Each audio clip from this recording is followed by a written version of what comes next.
안녕하세요. 자, 오늘 좀 시장에 대해서 좀 얘기 좀 해보려고 합니다. 자, 개별적인 종목들은 지금 이제 뭐 로봇주라든가 뭐 폐배터리라든가 좀 AI 관련된 종목들은 거의 고점에 가 있고, 반도체 같은 종목들은 다시 좀 저점을 향해 가고 있고, 자, 2차 전지 같은 경우는 좀 애매하지만 그래도 상승 기로를 달리고 있어요. 자, 지금 미국의 6개월짜리 금리가 약 16년 내 최고라고 합니다. 2007년도 이후에는 이 정도까지 이제 6개월 금리가 오른 적이 없다라는 거죠. 자, 지금 미국 증시가 지금 오늘 개장은 안 했지만 내년 같은 경우에는 내일 같은 경우에는 미국 증시에 따라서 우리가 장 초반에 영향을 분명히 받을 수가 있습니다. 일단은 지금 PC 가격 지표가 물가 지수가 높게 나왔어요. 우리 예상보다. 자, 그러다 보니까 우려가 분명히 섞여 있어요. 자, 그리고 이제 3월 이제 한 10일 정도가 되면 CPI가 나옵니다. 자, 그 뒤에 25일쯤 되면은 FOMC 회의가 있어요. 3월에 이것들이 몰려 있어요. 자, 그리고 목요일 날 선물 옵션 만기 있어요. 자, 이런 것들이 지금 각 주요 이 지표들이 몰려 있단 말이죠. 자, 그런데 여러분들 한번 지금까지 뭐 제 구독자 여러분들은 참 많이 아시겠지만 이런 이슈가 몰려 있다 보면 오늘은 정말 이거 더 갈 것 같은 그런 이런 상황 속에서 더 안 가고 빠지면 이게 참 시장이 그렇거든요. 빠질 때 막 엄청나게 빠지는 건 아니에요. 사실 막 죽을 만큼 빠지는 거 아니에요. 특히나 이런 곳에서도 여러분들 한번 보시면 이거 보세요. 여기까지는 아주 견딜만한 조정이었어요.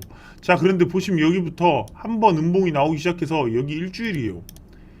자, 여기 또 한 주예요. 단 2주예요. 2주.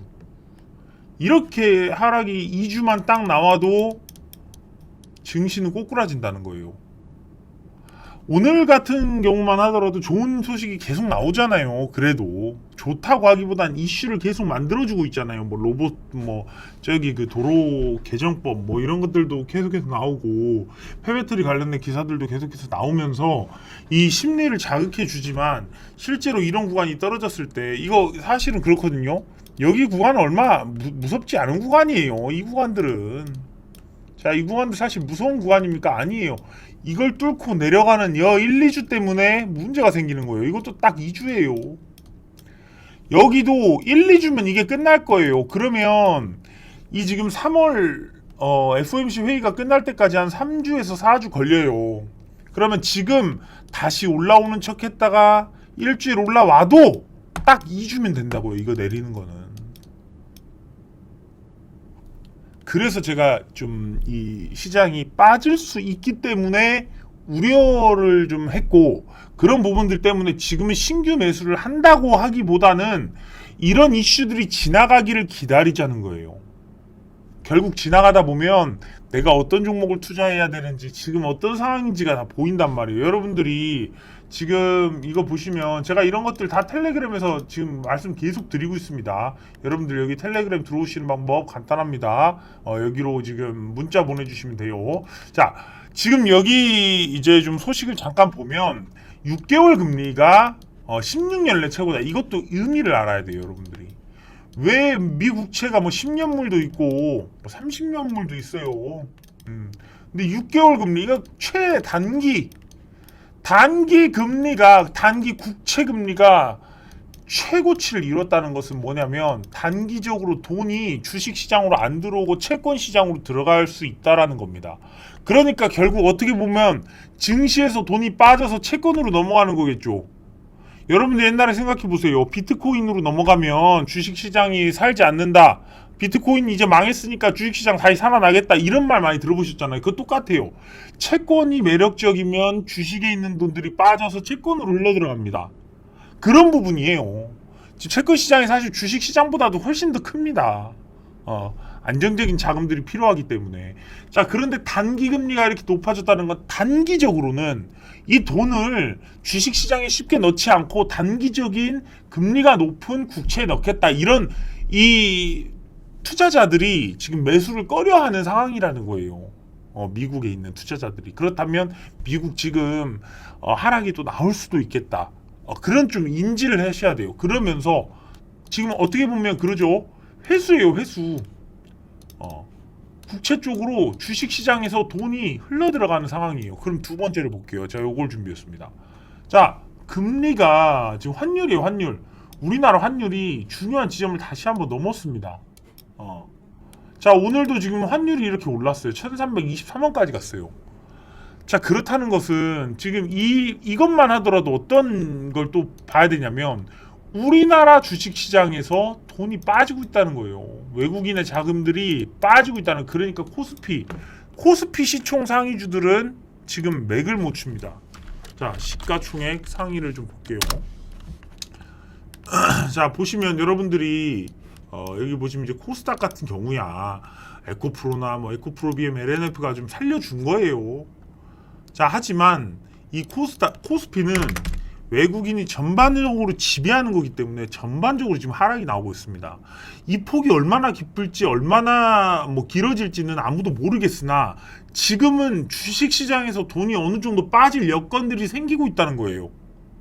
그런 상황들이 왜 생기냐면 뭐 저기 금리 지금 인상을 다시 앞두고 있는데 올해 원래 6월 7월 되면 금리 인상 끝날 것이다. 금리 인하가 나올지도 모른다. 그렇게 했지만 다시 물가지표가 높게 나옴으로써 자, 올해까지는 안 되겠구나.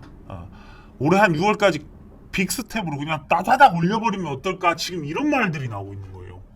자, 그렇다면 이 빅스텝을 막을 거는 어떤 것들이 있냐면 빅스텝 막을 거 어떤 것들이 있어요. 금리 인상. 과도한 금리 인상을 막을 것은 뭐냐면 경기가 침체돼서 빨리 부양하지 않으면 경기 무너진다예요, 사실은. 그리고 또 뭐 있습니까? 저기 고용지표. 고용지표가 있어요. 고용이 늘어나지 않으면 지금 안 된다는 건데 고용이 또 늘어나면 이게 또 물가를 자꾸 자극한단 말이에요. 서비스 물가를. 그러다 보니까 고용이 빠지면서 경기가 침체가 될 때 부양이 나오면서 빅스텝이 아니라 금리 인하로 갈 텐데 뭐 한쪽에서는 경기 침체가 온다라고 말하지만 또 계속 어느 쪽에서는 경기 침체 없고 연착륙이 가능하다고 얘기하고 있어요. 그러니까 우리가 지표를 보면 애매합니다. 지금도 고용도 마찬가지예요. 자, 고용이 좋으면 사실 고용이 좋은 게 연착륙을 하는 건데 또 이것이 그 있잖아요. 요것이 또 물가를 자극하다 보니까 이 적정선을 맞춰서 해야 되는 건데 이런 지표들이 지금 애매하게 나오고 있다는 겁니다. 어떤 방향성을 잡고 자, 경기 침체가 오고 고용 지표가 안 좋아. 그럴 경우에는 자, 이제 그만하고 이제 주식시장도 올려야지 이게 아니라 어떨 때는 뭐 상승하고 어떨 때는 하락하고 어떨 때는 이렇게 해석하고 어떨 때는 저렇게 해석하는 거예요. 그러다 보니까 결국은 의도된 세력이 있다면 그냥 공매도 치고 빼버리고 그냥 빅스텝 무려 거대하다 그래버리면 되는 거예요. 그러니까 제가 오늘도 제 텔레그램에서 말씀드렸잖아요. 그냥 빼버리면 빼는 거예요. 딱 2주면 돼요. 시장을 빼는 거는 자, 여러분들 텔레그램 안 들어오신 분들은 들어오시면 됩니다. 자, 제가 텔레그램에 다 말씀드려서 빼잖아요. 딱 2주면 충분합니다.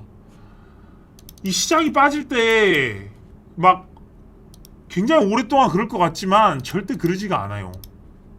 이거 보세요. 이거 자, 보세요. 시장이 폭락을 하고 요 정도 회복하는데 단 한 달이면 충분합니다. 2주면 폭락하는데 충분한 시간이라는 거예요. 근데 지금 3월 한 20 며칠까지는 계속해서 이런 굵직굵직한 이슈가 있습니다. 그렇기 때문에 조금 쉬어가야 될 필요성이 분명히 있어요. 지금 물가지표가 만약 CPI까지도 많이 이제 높게 나오면서 고용보고서까지 나와보면 이런 부분들이 정말 지금은 해야 된다 하면서 이제 연준 의원들이 한마디씩 할 겁니다. 그런 것들이 또 투심에 자극이 되고 결국은 이걸 해소해야 사실 이제 큰 자금들이 들어올 수 있고 환율이나 달러 인덱스 이런 것들도 어느 정도 이제 미국의 달러 인덱스도 약해져야 되고 환율도 어느 정도 자리를 잡아야 되는 부분이 있습니다. 그러니까 이제 시가총액이 큰 종목들이 내려가고 있는데 이런 것들은 다 경제적인 것과 맞물려 있습니다. 자, 그래서 이런 여러 가지가 나오지만 결국 시장이 빠지는데 걸리는 시간 얼마 안 될 것이다. 여러분들 제가 뭐 우려스럽게 말했지만 우려 하나도 안 하고 견딜 수 있는 사람들은 견디면 돼요. 하지만 그 2주가 힘들잖아요. 그러다 보니까 어느 정도의 현금은 보유를 하시고 그 현금을 가지고 시장이 만약 하락이 안 나오면 그때는 오히려 올라가잖아요. 지금 먹을 거 천지입니다. 먹을 거 천지예요. 그럼에도 불구하고 시장이 빠지면 그 자리에서 그냥 바닥까지 빼버릴 수가 있으니까 한층 좀 우려를 하면서 거기에 대한 대비를 좀 세우자, 요런 좀 말씀을 드리고 싶습니다. 자, 여러분들 이런 말이 있잖아요. 자, 여러분들 태풍이 올 것 같아요. 뉴스에서 태풍이 온대요. 내가 바닷가에 살아요. 여러분들 어떻게 하시겠습니까? 대비 안 할래요? 대비 안 하다가 태풍이 진짜 와서 집이 날아가고 죽어버리면 무슨 의미가 있습니까? 대비를 어느 정도 하고 태풍이 안 오면 자, 태풍이 결국 오지 않았구나. 우리는 또 우리의 삶을 살자 그러면 되지만 결국 만약에 이거 안 올 거야 안 올 거야 하고 막 열심히 투자하다 태풍 와버리면 죽어버리는 거예요. 항상 여러분들이 조금 이런 것들이 있더라고요. 이거는 갈 것 같은데 그러면 여러분들이 갈 것 같다고 쳐요. 내일 당장 안 가면 여러분들은 힘들어요. 그렇게 마음을 드시면. 지금 가지 않더라도 분명히 올라갈 시장이기 때문에 회복될 하락입니다. 자, 그러니까 이번 기회에도 여러분들이 시장이 좀 흔들리는 이 부분을 여러분들의 매매 내공을 만들어서 잘 현명하게 이겨내시길 바라는 마음에서 이렇게 3월에 대한 시장 전망 올려드렸습니다. 자, 오늘 영상 여기서 마무리 짓겠습니다. 끝까지 시청해주셔서 감사합니다.